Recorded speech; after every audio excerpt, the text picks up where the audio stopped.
Nesta manhã, quando eu orava sobre este primeiro culto e aquilo que eu poderia partilhar convosco, eu creio que recebi, e já há muito tempo que eu não usava folhas, mas escrevi e não passei para o computador ou para o iPad, que facilita, porque ao usar as folhas eu quero, de alguma forma, trazer algo aos irmãos que será um misto de pregação com alguma coisa que eu quero trazer como desafio para os irmãos. Eu creio que 2026 está aí e o ano está cheio de desafios. Aquilo que nós vamos ouvindo e que está ao nosso redor, por todo o mundo,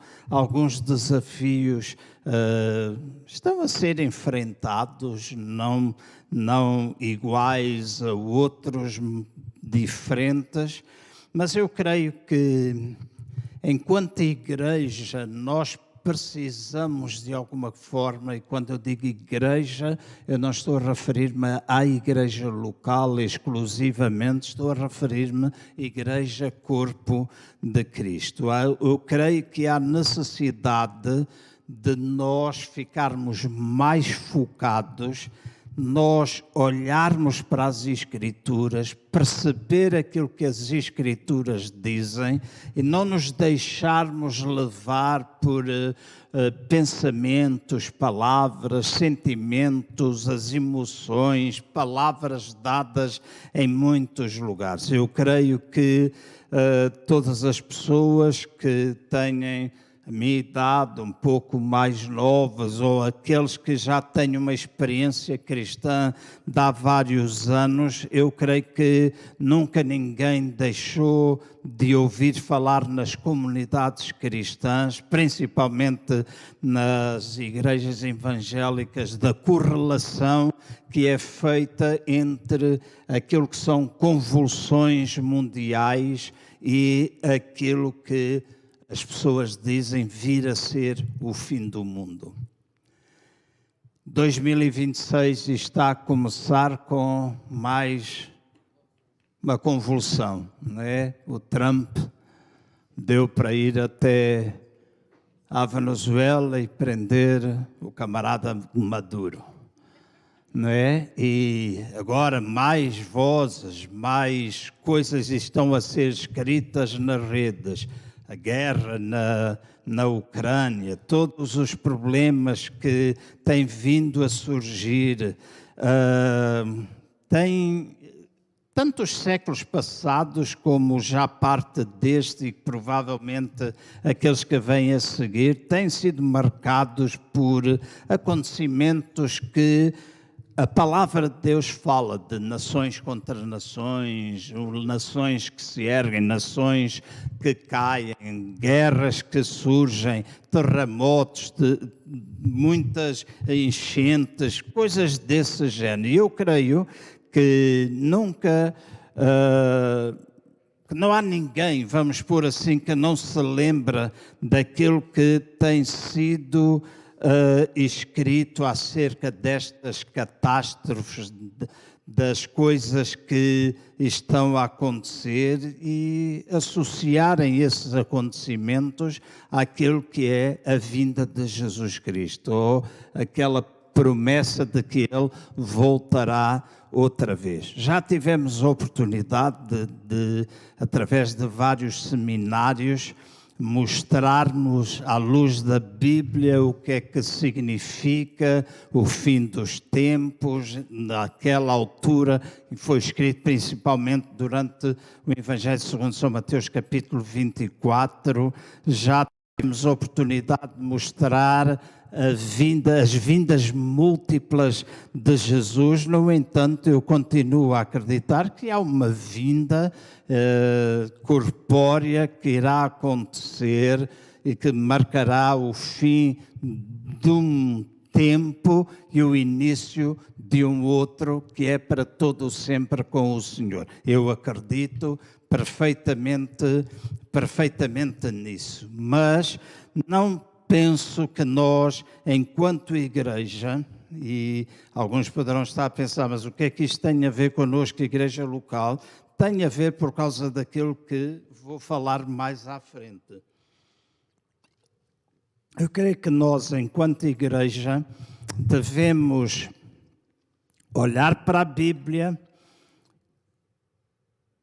olharmos para aquilo que está escrito, olharmos para o pensamento de Deus, olharmos para a forma como Ele diz e porque disse, o contexto onde Ele diz determinadas palavras, e assim olharmos para tudo sem ficarmos barata tonta, nem batendo com a cabeça nas paredes sem saber em que direção é que nós vamos, mas possamos saber o tempo que estamos a viver, a nossa responsabilidade e o que é que nós devemos fazer.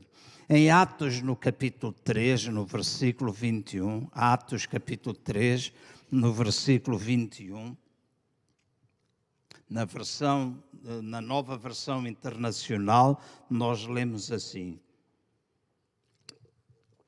é necessário que ele permaneça no céu até que chegue o tempo em que Deus restaurará todas as coisas, como falou há muito tempo por meio dos seus santos profetas. Eu espero que os irmãos tenham captado que, de acordo com este versículo, há aqui alguma indicação daquilo que é vinda, o que é o resultado que fará Deus descer do céu até esta terra. E a palavra de Deus chama a nossa atenção para o facto de que é necessário que chegue um tempo de restauração de todas as coisas e que também nós possamos experimentar na vida ou no seio da igreja tempos de grande refrigério, como foi falado pelos profetas. Então, para mim, enquanto servo de Deus, enquanto estudante da palavra de Deus, eu creio que aquilo que os sinais, deixem por assim, os sinais que marcam a vinda de Jesus não é aquilo que acontece ao nosso redor, não é aquilo que acontece no mundo, não é os tremores da terra, não é os vulcões que entram em erupção, não são as enchentes, não são as nações, a guerra da Ucrânia, não são os outros tumultos que vão acontecer. Não são esses os sinais que indicam que Jesus está para chegar. Os sinais que mais indicam de que Jesus está para vir é aquilo que acontece dentro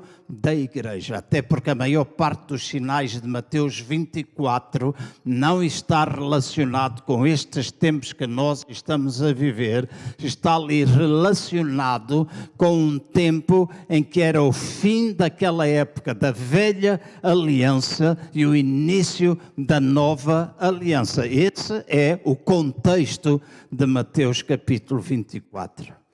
Se fizer assim com força, às vezes dói.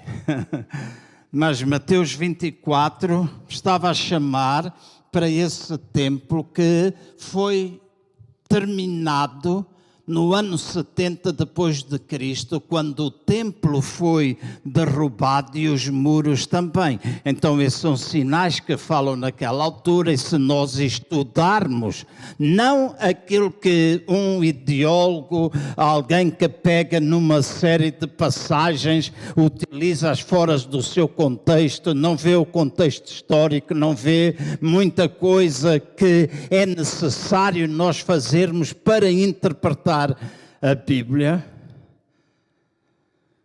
Então essas pessoas vão dizer, ok, ali está, isto é mais um sinal, mas deixem-me dizer, na década de 60, na década de 70, na década de 80, na década de 90, eu já cá estava. E muitos de vocês também.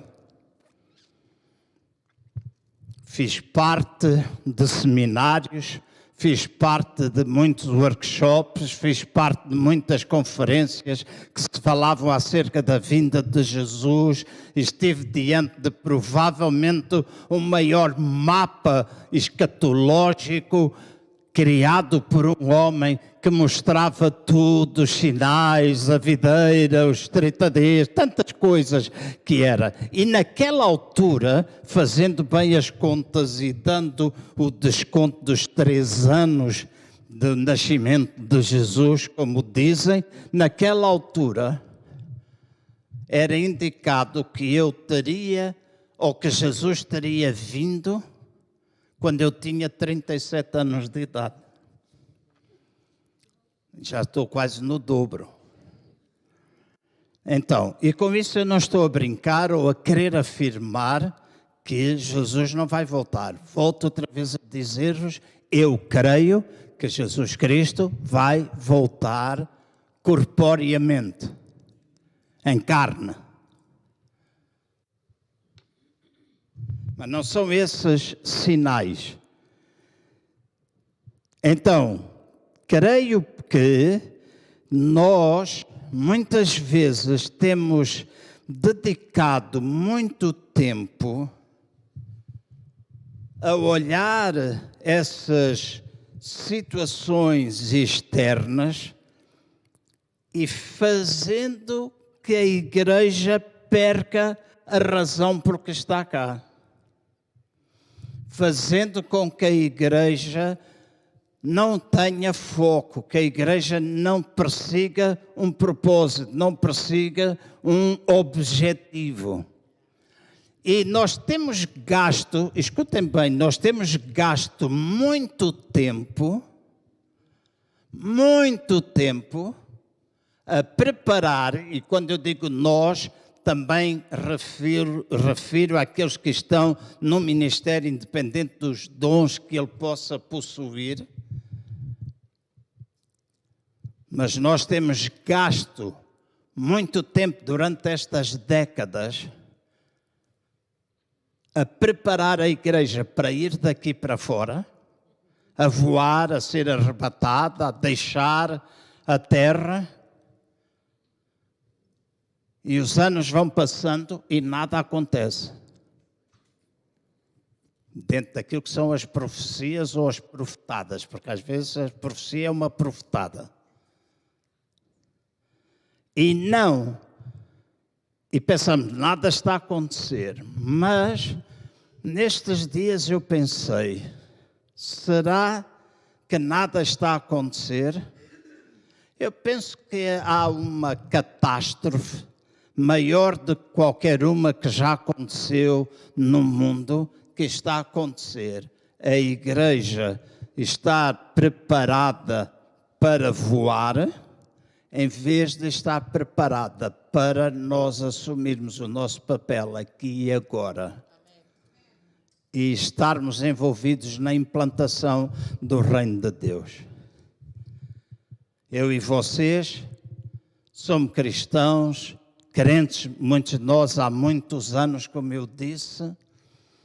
Nós não podemos tirar o casaco da nossa responsabilidade, mas neste ano de 2026 eu creio que não somente nesta igreja, mas o corpo de Cristo por todo o mundo vai entrar ainda numa dimensão mais profunda, porque se nós acompanharmos aquilo que está a acontecer na igreja no mundo todo, é que há muita gente que está a voltar-se para Deus.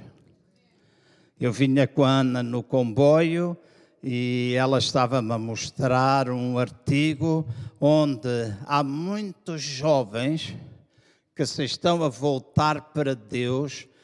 E a Igreja Católica, por exemplo, e às vezes há um estigma dos evangélicos contra os católicos, mas eu quero dizer que há por todo o mundo igrejas católicas super avivadas e que não estão dedicadas à adoração de imagens, mas ao Senhor Jesus. Em Luanda, perto de onde eu morava, havia uma igreja, era tremendo todos os dias.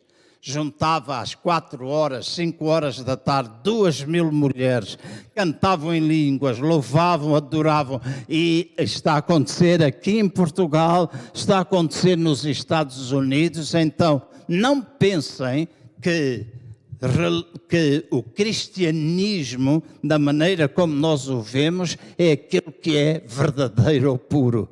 Porque judaísmo, que estava ligado ao Velho Testamento, era uma religião, como outra qualquer. E não fez nada pelo mundo. Não fez nada pelo mundo. Cristianismo não fará nada por este mundo se for encarado como religião. Então, eu creio que está a acontecer aí fora um grande mover de Deus. Está a acontecer pegando em jovens. Eu pensava que o início do meu ministério foi, bem, quando eu era jovem, eu tocava acordeão e andava pelas matas lá em Angola a pregar o Evangelho em muitos lugares, aldeias onde 1.000 pessoas se juntavam, onde faziam quilómetros e quilómetros a pé para chegar à igreja. Sou desse tempo, 16 anos de idade na altura. Quando vim para Portugal, trabalhei inicialmente no Desafio Jovem, depois as crianças, e depois o pastorado da igreja. E há uma promessa de Deus de que o meu ministério sempre estaria associado à liberdade no louvor e ao ministério das crianças. E eu, por onde passei, eu vi Deus fazer isso. Eu vi Deus fazer. E dou-lhe graças por isso. E ainda hoje eu tenho uma mente focada na juventude. Há uma estatística feita em termos mundiais por associações cristãs que dizem que as pessoas que mais provocam mudanças no mundo são aquelas que têm até 35 anos de idade. Então, estou a ver a cara de alguns de vocês a dizer, então eu já não posso provocar mudança alguma. Não, independentemente da nossa idade, nós podemos provocar mudanças, mas na realidade são aqueles que estão até aos 35 que mais, em termos mundiais, têm provocado mudanças, e até mesmo na igreja. E graças a Deus porque hoje está a nascer uma nova geração de pastores. Durante algum tempo nós oramos. Eu orei, juntei-me com pastores para orar, falámos na Aliança Evangélica da necessidade de nós orarmos para que Deus levante jovens para poder servir a Deus e o pudessem fazer de tempo inteiro. Então, Deus está a começar a fazer isso, nós estamos a começar a ver. Nós temos mais idade e podemos pensar, então, o que é que eu posso fazer? O que eu posso fazer e o que tu podes fazer, porque tens mais idade, é que nós temos filhos. Os nossos filhos, alguns deles já têm filhos, que são os nossos netos. Então, a minha e vossa responsabilidade é cumprir e fazer acontecer aquilo onde a igreja falhou. E falhou na capacidade de treinar gerações, de alertar para as gerações, de criar esta mentalidade multigeracional.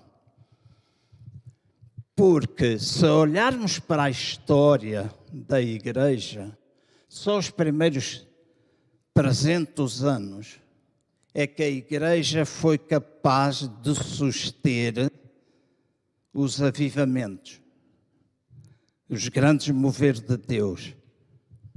Depois de 300 anos de existência da igreja, nós temos vivido a balões de soro. Nós temos um avivamento, aguentamos a coisa 20, 30 anos, e lá se começa a orar por outro avivamento. E lá começam expressões como esta: hoje foi um grande culto. Programamos semanas de avivamento, como se o avivamento pudesse ser programado numa semana.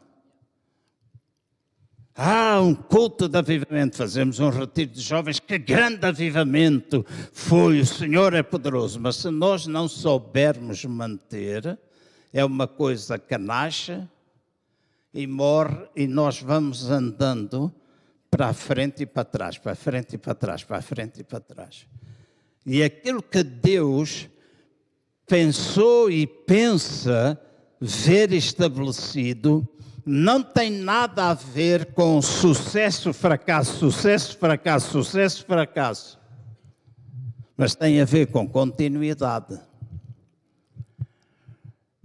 Então, nossa igreja local, e eu falo da igreja local, ao longo da sua existência, nós temos visto bastantes moveres de Deus. Muitos lugares onde eu vou, sou interceptado por alguns pastores, alguns de igrejas mais tradicionais e outras não, que estão sempre a falar da celebração de vida.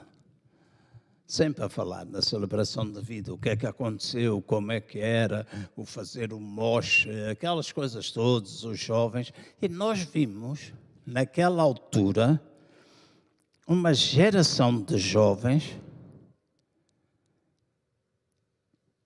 com fogo e paixão por Deus. Certo? Acho que nenhum de nós pode negar isso. Mas nem sempre nós soubemos manter isso. Então, a culpa não está nos outros, está naquilo que nós, enquanto igreja, não é o pastor A, B, X, Y, Z, nós, enquanto igreja, somos capazes ou fomos capazes de conservar. Não tendo sido capazes de conservar, é natural que muitos dos jovens que no passado experimentaram coisas, hoje estão com uma mentalidade mais influenciada por aquilo que o mundo fala do que até pela própria palavra de Deus. Então nós vemos jovens cristãos que têm uma mente que está cheia daquilo que são os pensamentos do mundo, são os pensamentos que não têm uma base sólida na palavra de Deus. E uma coisa interessante naquele artigo que eu li no comboio com a Ana é que muitos dos jovens que estão a voltar à Igreja Católica é porque eles estão a ter paixão por Deus, estão a ser batizados, e a Igreja Católica não batiza com os adultos e as criancinhas, mas estão a ser batizados, e uma das coisas que está a acontecer é que eles estão a amar a regra, a disciplina, o sentido de obediência àquilo que está escrito. Enquanto muitos de nós cristãos estamos aí no caminho contrário, dizendo, cristãos evangélicos, que eles também são cristãos, mas dizendo, ok, é tempo da liberdade, nós podemos fazer tudo aquilo que a gente quer. E pais, avós, pastores, líderes, nem sempre nós estamos fazendo aquilo que nós devemos fazer.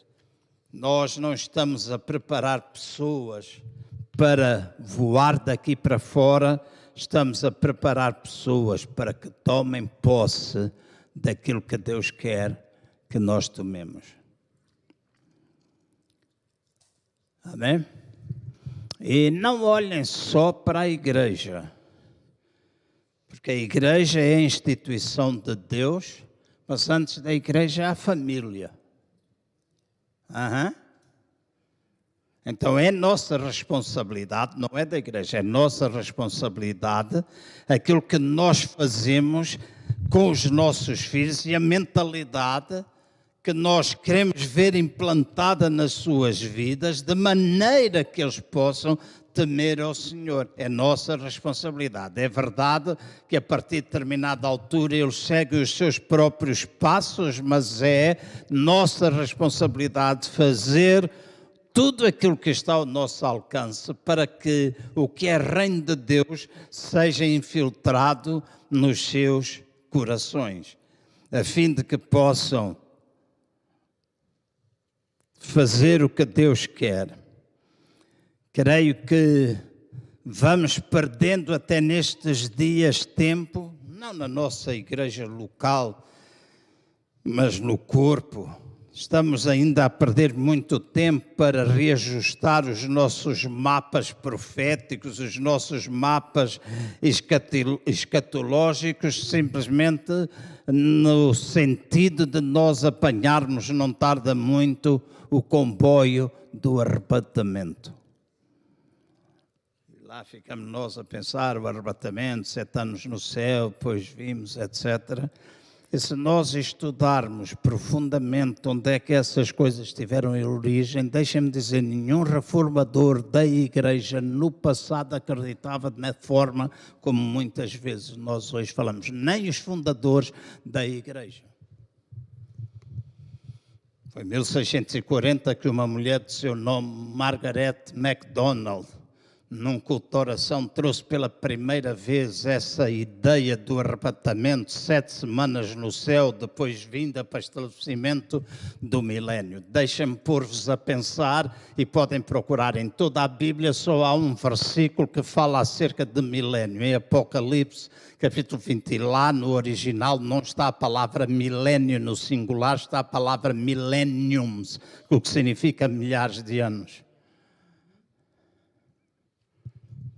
Mas às vezes, porque vivemos neste tempo, nós queremos o salabi salabai para agora, consideramos que avivamento é meia dúzia de saltos, tocar uns tambores, e não somos capazes de ir lá atrás e ver a história, e a história vai indicar o que existiu e aquilo que nós devemos percorrer. Então, para esta igreja local, a minha oração é que nós possamos, durante este ano, adquirir conhecimento. Adquirir conhecimento. E porquê que adquirir conhecimento? É porque em Oseias, no capítulo 4, no versículo 6, está escrito: o meu povo foi destruído porque lhe faltou o conhecimento. Então, o que é que acontece quando há ignorância? Nós somos destruídos, nós somos enganados. E o povo de Deus muitas vezes é destruído porque é ignorante. No meio, às vezes, dos bons despertares, de grandes moveres que nós experimentamos, se nós não formos objetivos, se nós não ensinarmos, se nós não treinarmos, aquelas pessoas que conhecem Jesus no tempo de um grande despertar, se não forem discipuladas convenientemente, e às vezes a igreja falha nisso, em discipular, essas pessoas ficam a olhar para Deus como aquele que cura, aquele que vai resolver os nossos problemas, aquele que vai restaurar casamentos, aquele que vai restaurar ou trazer saúde à nossa vida. E é verdade, Jesus é aquele que tudo pode fazer. Mas deixem-me dizer uma coisa que às vezes eu digo: Jesus não restaura casamentos. Oh, Deus, vem restaurar o meu casamento. Treta, Ele não vem restaurar o teu casamento. Ele vem restaurar-te a ti, e a tua responsabilidade de restaurar o teu casamento. Porque às vezes nós empurramos para Deus fazer as coisas que nós não queremos fazer. Então, essa é uma responsabilidade que temos, de quando temos um mover de Deus, nós possamos treinar, nós possamos discipular, nós possamos dar passos para que as pessoas que venham possam ficar enraizadas na palavra de Deus, enraizadas em Jesus, enraizadas na igreja. E quando assim é, essa pessoa permanece com Deus.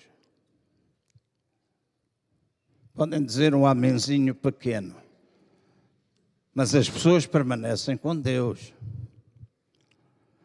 E nós temos exemplos muito grandes disso, mas também temos exemplos de outros que às vezes só querem o estado de papo ao ar, apanhar o sol das bênçãos de Deus e não querem responsabilidade alguma, então acabam por se perder ou saltitando de igreja em igreja à procura daquilo que lhe vai despertar o ego ou suprir as necessidades naquele momento.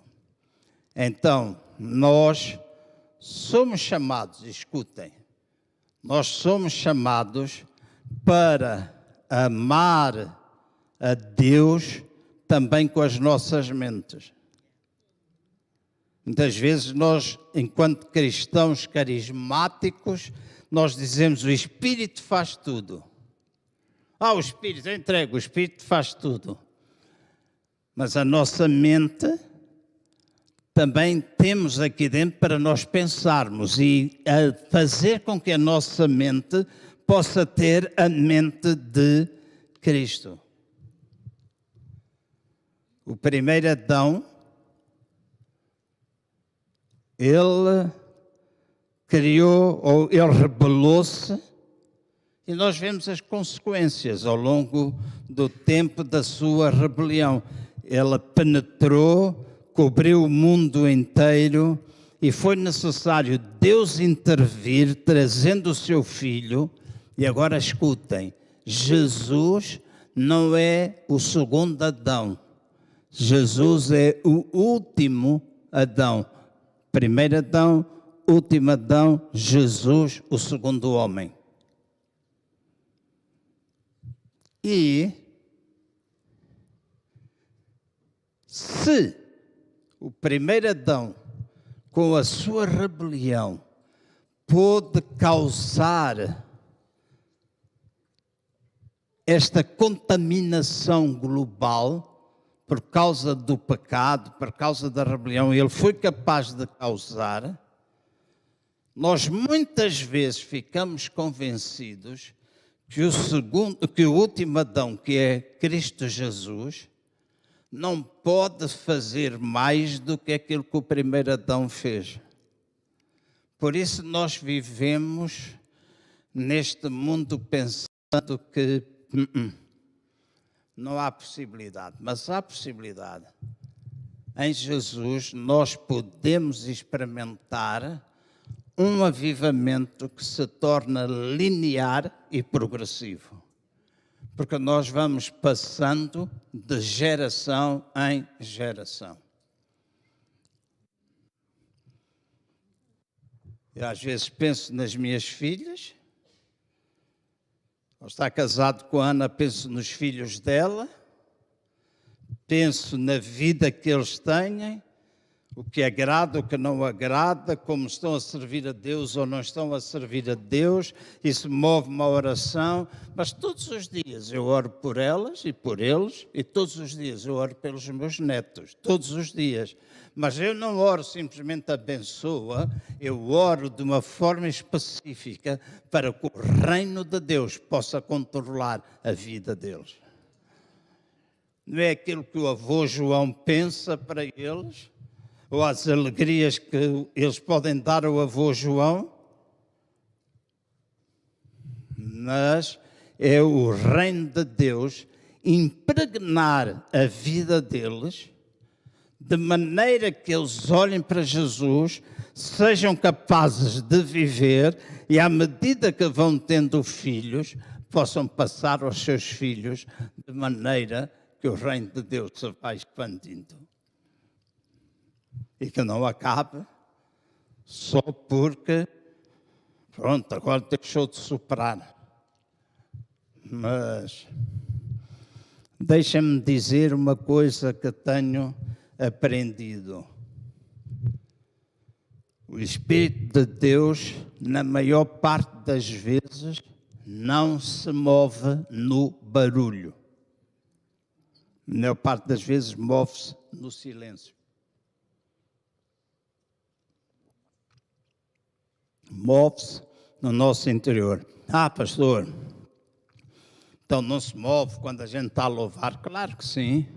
Quando nós louvamos de forma exuberante, Deus pode curar, Deus pode libertar, Deus pode salvar, Deus pode fazer, ou Jesus pode fazer as suas obras enquanto nós louvamos. Porque está escrito na palavra que pode acontecer assim. Mas as grandes transformações no coração vêm muitas vezes do tempo de silêncio que nós temos com Ele, de maneira que nós possamos seguir o que Ele quer. Nós podemos perguntar, mas como é que eu posso adquirir isso? Deixa-me dizer, muitas vezes nós pensamos que é através dos livros que nós compramos, que nos falam acerca dos avivamentos, e compramos livros como começar um avivamento, como fazer um avivamento, mas como organizar cultos de avivamento. E eu estou a falar de títulos que eu conheço, fora aqueles que eu não conheço, mas muita literatura é feita para provocar ou para ensinar ou como é que nós podemos fazer. Já disse há pouco, o avivamento não é programado por nós, e o avivamento vem quando nós, igreja, decidirmos cumprir o que está lá em Crônicas 7:14. Quando o meu povo se humilhar, se arrepender, certo? Se converter. Está a falar do povo. O povo precisa converter? Precisa. Nós precisamos, às vezes, de nos converter. Não no sentido da nossa salvação, mas no sentido da vida que nós temos ou levamos. Então, se nós passarmos tempo com Deus, o nosso conhecimento dEle, a nossa relação com Ele passa a ser de tal forma mais íntima que nós mantemos viva a chama de Deus em nós. E aí, as várias pessoas estão juntas e o nosso caminho é um caminho linear e progressivo. O reino de Deus é eterno, é progressivo. Então, compete a mim e aos irmãos buscarmos essa relação que nem sempre é fácil. E não é fácil porque nós temos os afazeres, nós temos os filhos para cuidar, nós temos as mulheres que trabalham, os homens que trabalham, quando chega a casa tem de fazer a comida, ou lavar a louça, ou fazer isto, ou fazer aquilo, e nós utilizamos todas essas coisas às vezes como desculpas para a nossa escolha de não priorizar aquilo que Deus quer que nós façamos sempre. Eu e vocês. Nós escolhemos isso para desculpar-nos diante de tais circunstâncias. Então, eu vou concluir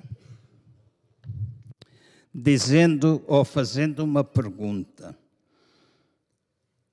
Quantos irmãos estão aqui? Eu sei que eventualmente alguns não sabem, mas outros eventualmente sim, conhecem qual é a segunda lei da termodinâmica. Alguém sabe qual é a segunda lei da termodinâmica? A segunda lei da termodinâmica é a entropia. Entropia. E o que é entropia? Entropia é a degradação da matéria e da energia em direção a um estado de caos. É a energia e a matéria que se vai degradando e transformando num caos. E essa tem sido a mentalidade que a Igreja tem tido pensando acerca dela própria. Isto vai de mal a pior. Vai ser achado fé na terra. O amor de muitos vai esfriar. Estas coisas estão a acontecer e a Bíblia diz o amor vai esfriar. Agora a pergunta que eu faço é: Jesus veio a este mundo para que do bem ou daquilo que é correto fôssemos em direção ao caos, ou Jesus veio para pagar no caos alguma coisa que é ordem, que é perfeição, que é algo que está ligado com Ele. Portanto, quando eu digo que vou terminar, eu quero deixar alguns pensamentos para os irmãos. Assim, rápido. Não pensem que nós vamos de mal a pior. Nós estamos a ir em direção ao melhor. Não pensem, porque às vezes a igreja passa por fases de aborto espiritual, de secura, de infertilidade, etc., que Deus não pode pegar naquilo que existe, naquilo que é caos e transformar em ordem. O último Adão pode fazer isso, tem mais poder do que o primeiro Adão. Não pensem que só porque vocês veem vossos filhos viverem às vezes afastados, ou netos não tendo uma relação tão íntima, ou outros irmãos outrora fiéis que estão um pouco afastados, de que o Espírito de Deus não é capaz de pegar e tocar a vida deles e tornar a trazê-los de volta, trazer do caos para a ordem.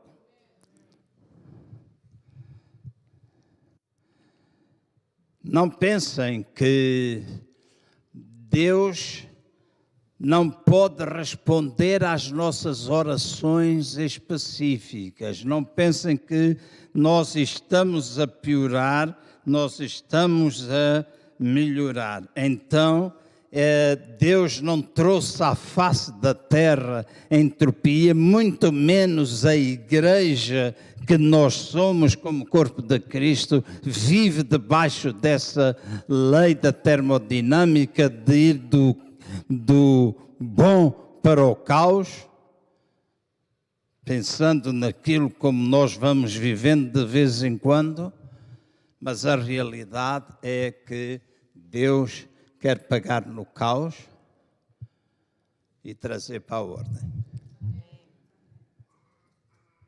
Desenvolvam o vosso coração ao longo deste ano nesse sentido.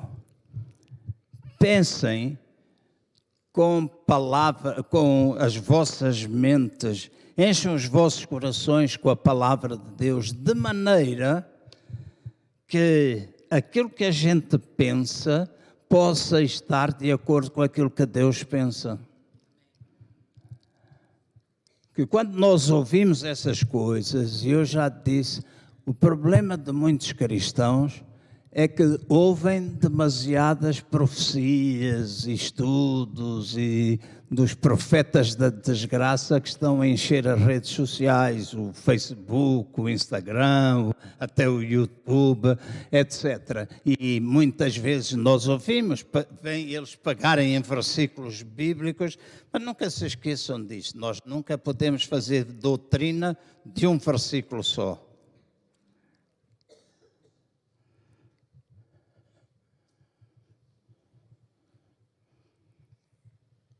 Milênio, um versículo. Arrebatamento, um versículo. E agora é que estraguei tudo. Mas vão ver.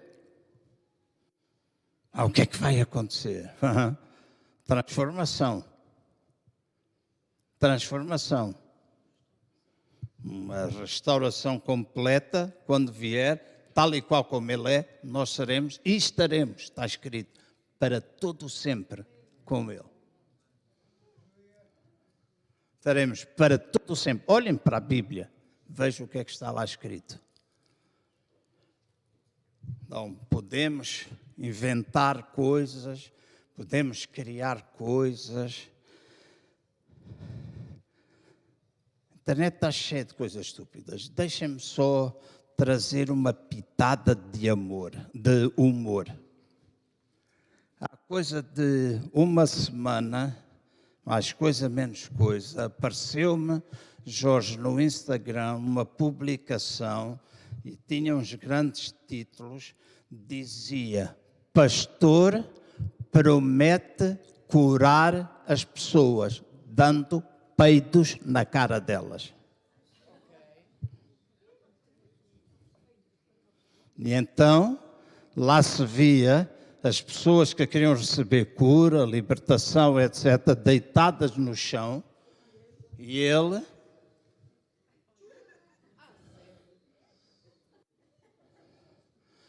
dizia que entrava. Isto está escrito, não é, e não é invenção, não é uma coisa do IA, da inteligência artificial, não é criação do IA.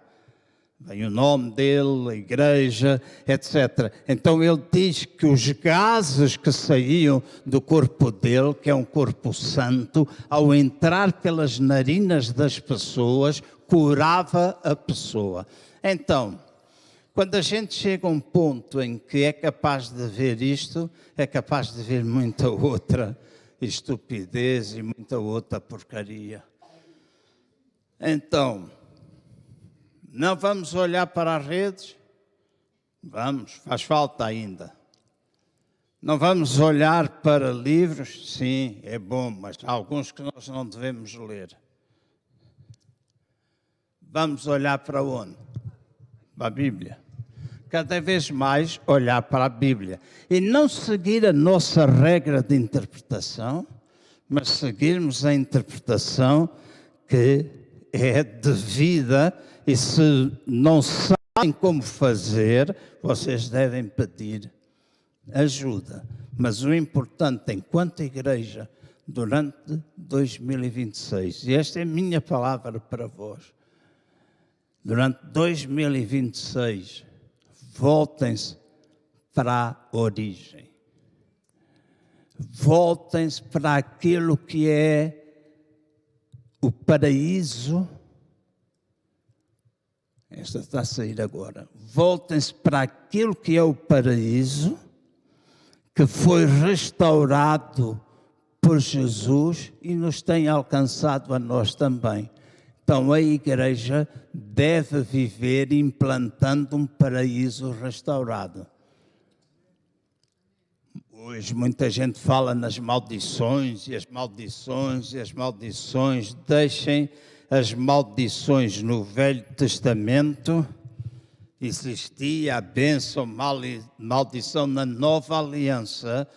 Existe, a pessoa diz, maldição, está amaldiçoada, esta é amaldiçoada, vai trazer maldição, isto é maldição geracional. Na maior parte dos casos, aquilo que acontece é causa e efeito. Causa e efeito. No Novo Testamento está escrito, aquilo que o homem semeia, é aquilo que o homem vai colher. Então não arranjem desculpas da maldição geracional. Há transgressão geracional, mas maldição geracional, isto é maldição, maldição amaldiçoaram. Não há maldição nesse sentido. Há ataques do inimigo, sim. Eu não contei a história toda do Ted, vou dar só um cheirinho. Há uns dias antes ele tinha estado a ministrar numa igreja e durante o tempo da ministração surgiu um caso que foi necessário fazer libertação. Aquela mulher que estava naquela reunião inicialmente começou a demonstrar sinais de libertação. No entanto, ela desfigurou-se totalmente e começou a gritar para ele: eu sou na Babilônia a que tem mais poder.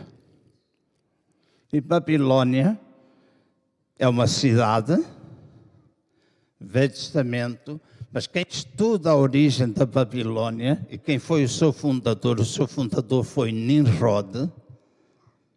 Diz que Nimrod foi o pai, e juntamente com a Babilônia, de toda a feitiçaria e de toda a ideia de encarnação ou reencarnação. Tanto que quando ele morreu e a mulher estava grávida, a mulher, quando olhou para o filho, disse que ele era a reencarnação do seu pai. Então a Babilônia é o lugar onde se mata o profético. Então ele disse que travou uma luta em que foi necessário ele limpar-se a ele mesmo. E limpar a ele mesmo é nós fazermos um trabalho conosco com a ajuda de Deus. Certo? Então, há coisas que podem acontecer, tanta coisa, mas, olhem para aquilo que fazem, para aquilo que semeiam, olhem para as vossas ações durante 2026. E eu confio de todo o meu coração que enquanto igreja nós experimentaremos atmosfera diferente, um clima diferente. Na nossa vida experimentaremos o mesmo, um clima e uma atmosfera diferente, e as coisas, quando terminar o ano, nós olharemos para trás e vamos dizer, valeu a pena. Vamos ficar de pé, se faz favor.